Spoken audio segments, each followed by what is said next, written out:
Hi అండి, నేను మీ Shilpa Vinay. Welcome to Vinci kitchen. ఈరోజు అయితే మనం క్రీమీ వైట్ పన్నీర్ కర్రీని ఎలా తయారు చేసుకోవాలో చూద్దాము. ఈ కర్రీ టేస్ట్ అయితే అద్భుతంగా ఉంటుందండి. ఈ కర్రీలో మనం ఉల్లిపాయలు వేయము, వెల్లుల్లి వేయము. కార్తీక మాసంలో వెల్లుల్లి తినని వాళ్ళు ఉంటారు కదా, వాళ్ళు కూడా హ్యాపీగా చేసుకొని తినేయచ్చు. టేస్ట్ అయితే అద్భుతంగా ఉంటుంది. మీరు ఇప్పటివరకు తినకపోయింటే కనుక తప్పకుండా ట్రై చేయండి. మరి ఇంకెందుకు ఆలస్యం, ఈ టేస్టీ పన్నీర్ కర్రీని ఎలా తయారు చేసుకోవాలో చూసేద్దాం రండి.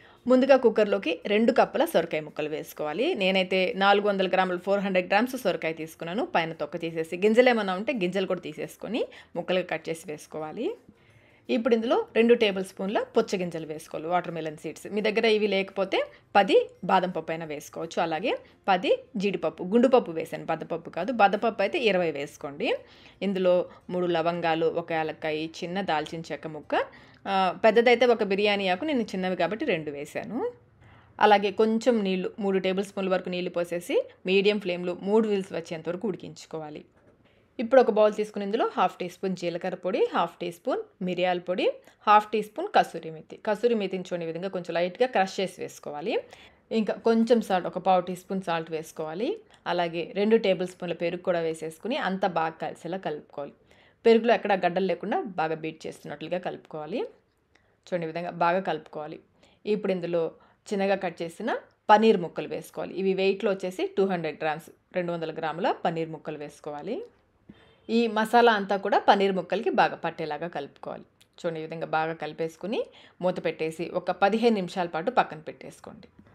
కుక్కర్లో ప్రెషర్ పోయాక మూత తీసుకుని వీటిని పూర్తిగా చల్లారనివ్వాలి. సొరకాయ ముక్కలు చూడండి చక్కగా ఉడికిపోయాయి కదా, సొరకాయలో నుంచి నీళ్ళు చూడండి చాలా వచ్చాయి కదా, అందుకని ఉడికించుకునేటప్పుడు మరీ ఎక్కువ నీళ్ళు పోసుకోవద్దు. ఒక 2-3 టేబుల్ స్పూన్లు వేసుకుంటే సరిపోతుంది.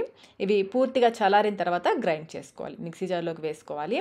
మీకు సొరకాయలో నీళ్లు మరీ ఎక్కువగా ఉన్నాయనిపిస్తే తీసి పక్కన పెట్టేసుకోండి, లేదంటే గ్రైండ్ చేసేటప్పుడు నీళ్లు బయటకు వచ్చేస్తాయి. అలాగే నేను ఇందులో బిర్యానీ ఆకులు వేయట్లేదు, బిర్యానీ ఆకులు పక్కన పెట్టేసి వేస్తున్నాను. ఇందులో ఒక 1/4 టీ స్పూన్ సాల్ట్ కూడా వేసేసి బాగా మెత్తగా గ్రైండ్ చేసుకోవాలి. చూడండి ఈ విధంగా బాగా మెత్తగా గ్రైండ్ చేసుకుని పక్కన పెట్టేసుకోండి.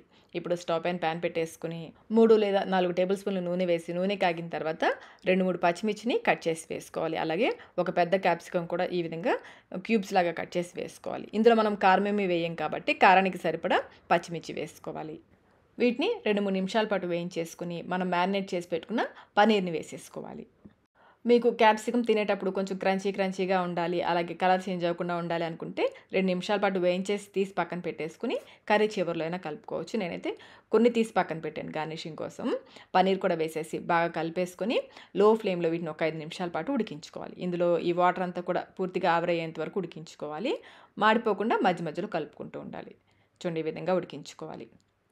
వీటిని ఒకసారి మళ్ళీ బాగా కలిపేసుకుని మనం గ్రైండ్ చేసి పెట్టుకున్న సొరకాయ ఉంది కదా, అది వేసేసుకోవాలి. అలాగే మిక్సీ జార్లో కొన్ని నీళ్లు పోసి తొలిపేసి ఆ నీళ్ళు ఇందులో పోసేసుకోవాలి. ఇంకా మనం పక్కకి తీసి పెట్టుకున్న బిర్యానీ ఆకులు ఉన్నాయి కదా, అవి కూడా వేసేసుకొని అంతా ఒకసారి బాగా కలిసేలా కలుపుకోవాలి. ఇది కొంచెం పల్చగా ఉండేలాగా కలుపుకోవాలి, మరీ పల్చగా చేసేసుకోవద్దు. సరిపడా నీళ్ళు పోసేసి కన్సిస్టెన్సీ చూస్తున్నారు కదా, ఈ విధంగా ఉండేలాగా కలుపుకోవాలి. మూత పెట్టేసి ఫ్లేమ్ని లో మీడియంలో పెట్టేసి ఇది కొంచెం దగ్గర పడి పైకి నూనె తేలేంత వరకు ఉడికించుకోవాలి. అడుగు పట్టుకోకుండా మధ్యలో కలుపుకుంటూ ఉండాలి. ఈ విధంగా కొంచెం దగ్గర పడిన తర్వాత ఇందులో ఒక పెద్ద స్పూన్ ఫ్రెష్ క్రీమ్ కానీ పాలమీగడ కానీ వేసుకోవచ్చు. ఇది పూర్తిగా ఆప్షనల్, మీ దగ్గర లేకపోతే స్కిప్ చేసేయచ్చు. నేనైతే పాలమీగడ వేశాను. అలాగే సన్నగా తరిగిన కొత్తిమీర కూడా వేసేసి అంతా ఒకసారి బాగా కలిసేలా కలుపుకోవాలి. ఒకసారి టేస్ట్ చెక్ చేసుకొని మీకు సాల్ట్ ఏమైనా తగ్గితే వేసుకోవచ్చు, కారం తగ్గితే మిరియాల పొడి వేసుకోండి. బాగా కలిపేసి మూత పెట్టేసి 1-2 నిమిషాల పాటు ఉడికించుకొని స్టవ్ ఆఫ్ చేసేసుకోవాలి. అంతేనండి, క్రీమీ వైట్ పన్నీర్ కర్రీ అయితే రెడీ అయిపోయింది. టేస్ట్ అయితే అద్భుతంగా ఉంటుంది. లైట్గా మసాలా ఫ్లేవర్, అసలు సొరకాయ వేసి చేసామని చెప్తే కానీ నమ్మరు, అంత బాగుంటుంది. రోటీ, పుల్కా, ఇంకా పూరీలో కూడా చాలా బాగుంటుంది. మరి ఇంకెందుకు ఆలస్యం, ఈ టేస్టీ పన్నీర్ కర్రీని మీరు కూడా ఇంట్లో ఒకసారి తప్పకుండా ట్రై చేయండి. ట్రై చేసి మీకు టేస్ట్ ఎలా అనిపించిందో మాకు కమెంట్ రూపంలో తెలియచేయండి. వీడియో నచ్చినట్లయితే లైక్ చేయండి, మీ ఫ్రెండ్స్కి, ఫ్యామిలీ మెంబర్స్కి షేర్ చేయండి. ఇలాంటి మరిన్ని రెసిపీస్ కోసం మన ఛానల్ని సబ్స్క్రైబ్ కూడా చేసుకోండి. Thank you.